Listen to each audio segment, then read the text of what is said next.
Good morning. Good morning, everyone.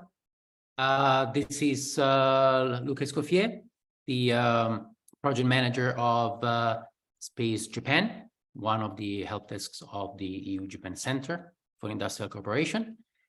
We just gave a little bit extra time for those that are joining now. But anyway, let's start on time.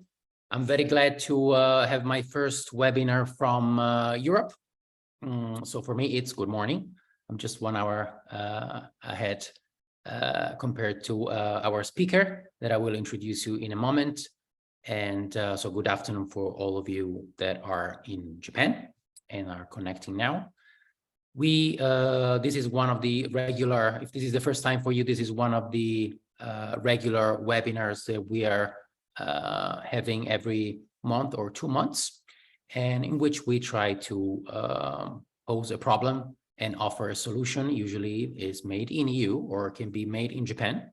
The idea is to introduce technologies and solutions that can be readily deployed, and also, of course, with very concrete cases, so that the best scenario is that after the webinar, you might be interested in contacting the speaker, the company, and start right away working with them.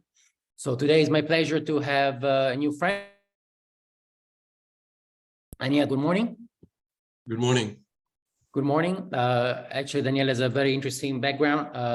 So we talk about many other things before the webinar. We're also extremely interesting, very, very far from space, but also extremely interested. Maybe we can talk about that later.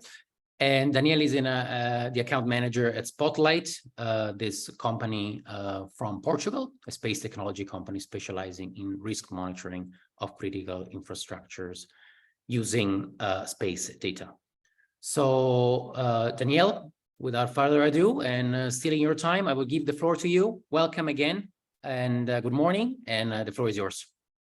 Okay, good morning. Good morning, Luca. Good afternoon, Japan. Thank you for having us. Thank you to the EU-Japan Center for the invitation, of course. I'll try to give you a brief overview of what we do. We're a Portuguese startup, and we've been working since more or less 2017. We're a team of 22 at this point, a multidisciplinary team. I'll just share with you some slides to, if you could just wait a moment, please, and then, okay.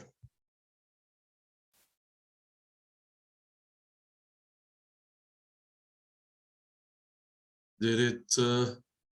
We can see that. Yes. Oh, brilliant. Well, so as Lucas said, we're a technology company. We're using satellite information to help address some problems on Earth.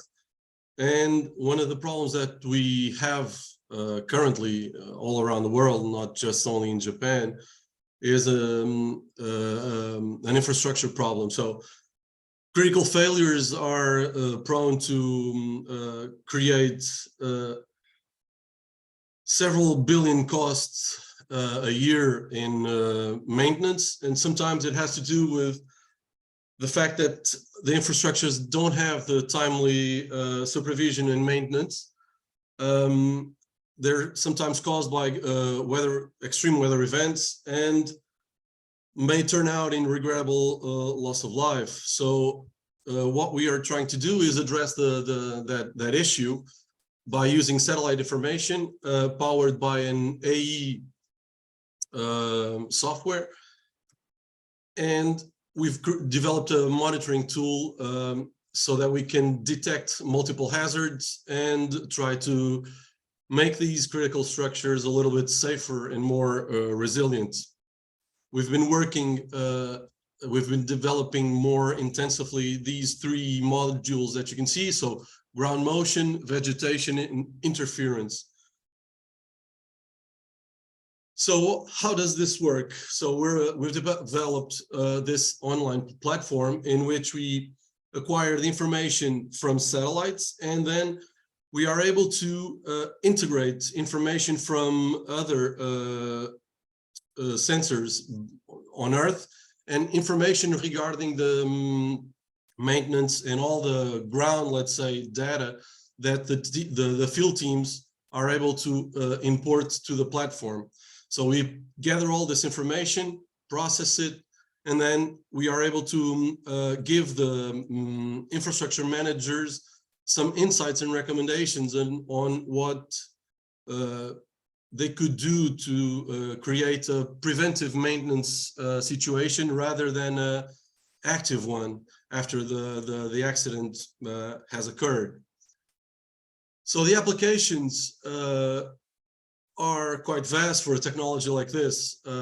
So we're working on these 3 specific areas at this point, even though the one that we have more clients is the first one, transportation. So in the transportation sector, we can apply the technology to motorways, railways, light rails, airports, ports.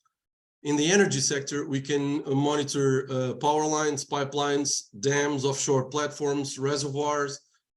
And in the mining sector, we are able to monitor the ground stability in the mines and the surrounding area, of course, the tailing dams and the waste dumps. So these are the 3 modules that I was previously talking about. So ground structural motion, in which we have a very interesting possibility of creating a historical analysis and continuous monitoring, of course. The vegetation, in which we analyze, monitor the tree and the vegetation encroachment, and the interference, which allows us to understand if by any chance in the infrastructures that you manage, there's illegal or dangerous activities occurring.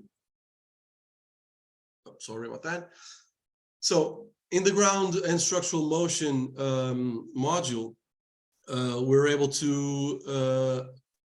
assess using INSAR enormous. We're focusing on linear structures, which is of course easier for the satellite to analyze, and the software, of course. But we're able to achieve submillimetric precision in these analyses, and we're able to go where normally a topography team wouldn't be able to go. If the highway, for instance, we're talking about highways in this specific case, if the highway has 1,000 kilometers, then we'll do 1,000 kilometers of survey. As to a topography team, let's say, would only be able to do small sectors along the highway. So what we are able to provide is an historical analysis of the ground and structural motion using archive data. So we're able to go back 8 years at this point and create a very long analysis period, which allows us to understand the trend of the movement that the structure is suffering. Regular monitoring, so we're offering like biannual analysis, quarterly analysis, or bi-monthly analysis. We in the platform have a series of visualization tools, so time series, cross sections, other features that we've been introducing, like Street View, to help understand and visualize what the problem in the asset is. We're able to give some date predictions for exceeded safety thresholds, which are defined by the team from the infrastructure. Each and every area has different thresholds, of course. So the management team defines and controls the safety thresholds for its own infrastructure. And we have automated alerts once the safety thresholds are crossed. So we're able to, let's say, 6 months prior, 3 months prior, we're able to, when the values cross that threshold, we're able to emit an automatic alert, which allows the management team to take whatever measures they consider fit to avoid a more complicated situation. And then with the IE, we have a recommendation engine for maintenance activities, which will help, of course, to make the decisions from the maintenance team a little bit more founded.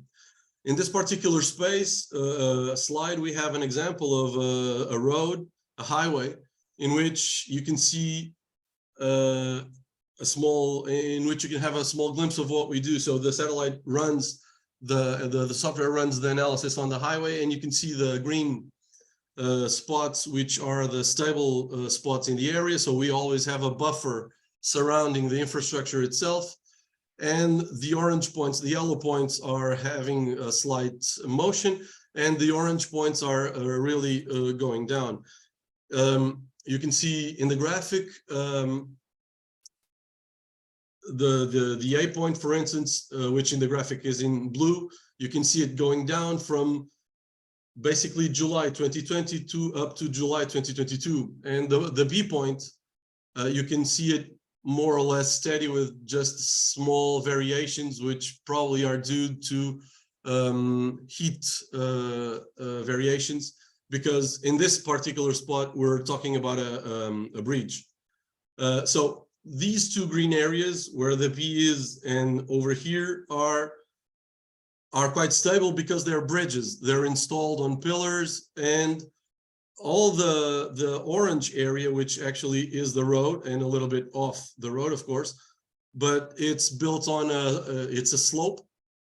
It's a landfill creation, so which wasn't allowed enough time to cure, let's say.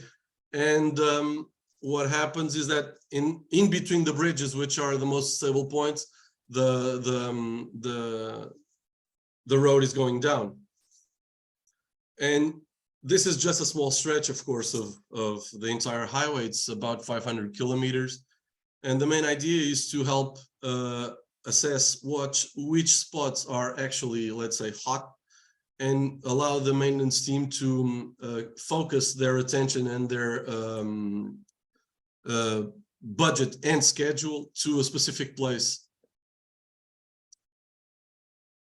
In the vegetation, we are able to monitor along the highway, of course, the growth of the vegetation and the condition index, which allows us with very high resolution optical satellite imagery to calculate the height of the trees, calculate a buffer in which she could possibly fall due to the fact that she might be dead, a drought, heavy winds, heavy rain. So we create a buffer which is an area of impact, and we allow the infrastructure managers to understand if the trees might or not fall on top of their infrastructure. So we are able to monitor the height and estimated area of impact.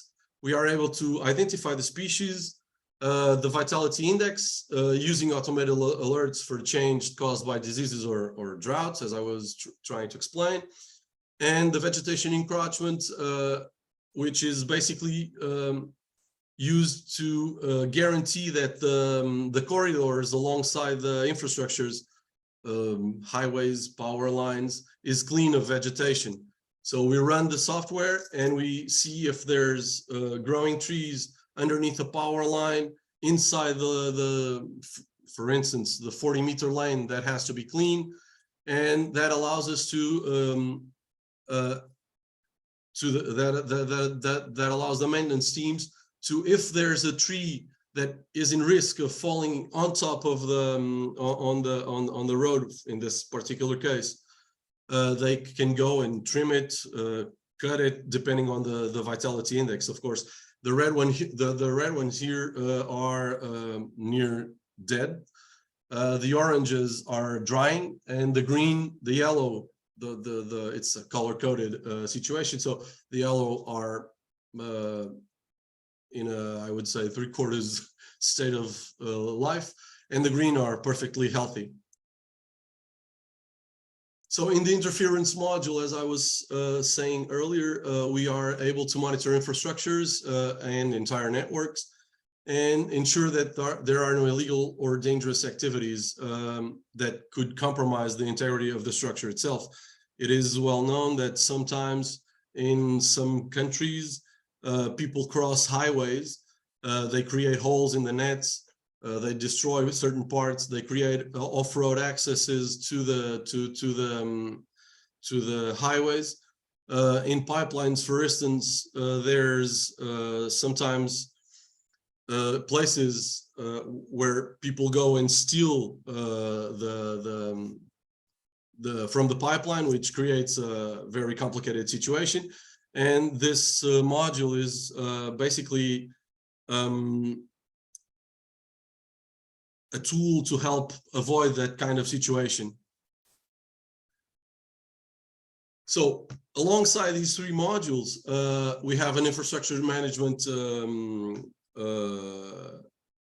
let's say software on the platform, which allows us to have a 3D visualization and asset management system, allows us to have the IoT integration of IoT sensors, GPS sensors, temperature sensors on the asset itself, which can be imported to the platform. So we are able to provide the early warning and automated reporting systems, tasking and operation planning, and the maintenance data integration and management. So this is, in a sum up, this is what the platform allows the managers to have in one place. Another tool that we've developed to help this asset management is the 3D digital twin software. So we're able to create a database of basically any kind of structure that is part of the infrastructure, let's say a bridge, which is the case here. And we are able to import all the data from the sensors, like I was telling you previously. As you can see, the bridge, all of the elements of the bridge are clickable in our specific database. So the pillards have all the information regarding the pillards. The small dots that you can see are sensors transmitting real-time information. The lamps are also clickable. For instance, if you have a bulb that went down and needs replacement, you will have the information with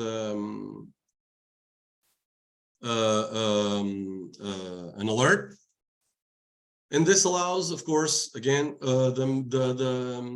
the operations and teams to manage their maintenance schedule, visualize the assets in 2 or 3D environments, and basically optimize the maintenance budgets by reducing, for instance, the number of times that they need to go to the field whilst the information is coming to them.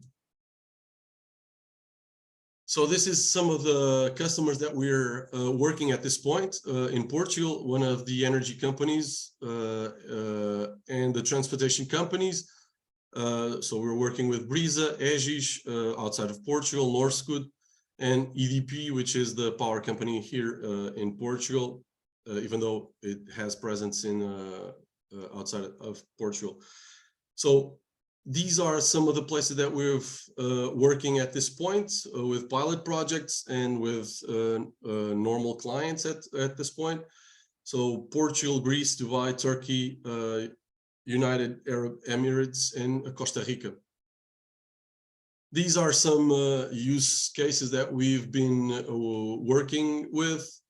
In the transportation sector, basically what happened was one of the companies that we're working with asked us to, they had a problem in a slope, and they asked us to try to understand if the movement could have been detected. So basically what we did was we ran the software and went back 5 years, and we were able to analyzed the movement of that particular slope for those 5 years, and we were able to detect a specific point in the slope that had a tendency to move, and we didn't know where in the slope the accident had occurred, and we were able to actually detect in that we were able to assess that that movement actually turned out to become a slope landslide, which came into the road and fell on top of some cars. So it created some severe damage, third-party damage in the structure itself. And the main idea would always be this is what we are proposing to address this problem is a near real-time solution in which we analyze the trends, and then the company has to create the best way possible to avoid the accident from happening. So this is another situation in which actually it's in the same highway, so we're working with the vegetation, and these are just small examples. In Portugal, we need to have a 10-meter lane outside the highway that has to be clean because of wildfires, because of the fact that the trees might actually fall due to a disease or something like that. So we're analyzing those 10-meter lanes on each side of the road to tell the manager, the team, where the trees are growing at an abnormal rate, for instance, and then they deploy some teams to the fields to clean the lanes. So basically, this is another example for the railway in which we are able to detect if there's some ground movement on the ballast structure, or with the vegetation, which normally we see it several times, the trains going, and sometimes even the trees hitting the carriages. So we're able to monitor this information and create these lanes, help them create these lanes to keep the structures free of any possible harm. Well, in the energy sector, of course, we were able to do the same thing. So we managed to analyze the structures itself, let's say the dam walls, for instance, and the vegetation around it, and of course the power lines associated to the dam, which need to have those lanes cleaned. So all of this technology is applied to each area in several infrastructures. In the mining sector, of course, the same thing. When in Brazil happened that landslide, or that dam that collapsed in Brazil, we were able to make an historical analysis of the dam wall, and we were able to detect, of course, the place. We didn't know where it collapsed, but analyzing all the data, we were able to understand that a specific area in the wall was actually growing bigger because the pressure in the back was pushing the wall forward. So we were able to detect that movement, and the trend seemed to point to the fact that in that particular place, the dam could collapse, and actually that's where it happened, unfortunately, leading to one of the biggest indemnizations paid of all times. I guess it was something around $6 billion. And of course, tragically, to the loss of life of all the people in the villages surrounding the dam. So alongside with the platform, the advantages that we're trying to pass on to the infrastructure management are basically the capability of having an initial diagnostic of the entire network. So the continuous network-wide monitoring and the high-frequency monitoring of critical points, decreasing the number of field inspections. So we are, depending on the frequency that the infrastructure would require, we're able to have up to 6 days of revisit of the satellite, even though that would be a very, I would say, a very short time to assess some of the damage. So normally we do it monthly, 2 in 2 months, 3 in 3 months, basically depending on the needs. For in a highway, let's say 3 to 3 months normally tends to be what the clients asked us to work with. So the OPEX reduction, of course. So the idea is to increase safety and improve resilience of the infrastructures, help create a smart maintenance strategy for budget and budget optimization. We have no installation or maintenance costs at this point, compared, of course, to the field teams, the drones, the sensors, which are all quite expensive and need to work in a very confined area, let's say, even though one is not a substitute of the other. They're both complementary. Okay, so this is not all of these technologies complement each other. So, and in the infrastructure management, the advantages that we can provide are the integrated task management system in the platform and the automated alerts, the historical analysis and trend identification, automatic reporting and early warning system for the maintenance managers, forecasting, predictive modeling, and integrated AI tools for pattern recognition. We're at this point training the modules, and in some cases we are able to, at this point, to have very interesting results in prediction, analyzing the trends for 6 months. We're now trying to pass on to a year to see. But in the 6 months range, we're having very interesting results at this point. And so for Japan itself, we of course have a problem that we need to address, and we are trying to develop a tool that would address it. The market demands innovative solutions.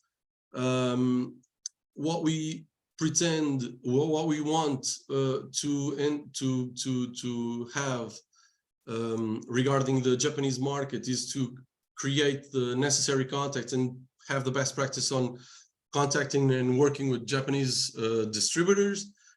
And we should need to, so that this could be an active cooperation, we would very much like to have local partners to have like a smooth market entry, and help us create awareness to the product, the solution. And we would most certainly love to have a pilot project to, let's say, not as I'm not sure if it would be a proof of concept, but then if that would be the case, so be it. So we would have a pilot project to have a better understanding and give the necessary knowledge to the companies of what we actually do, and prove the concept. So basically that would be it at this point. So thank you very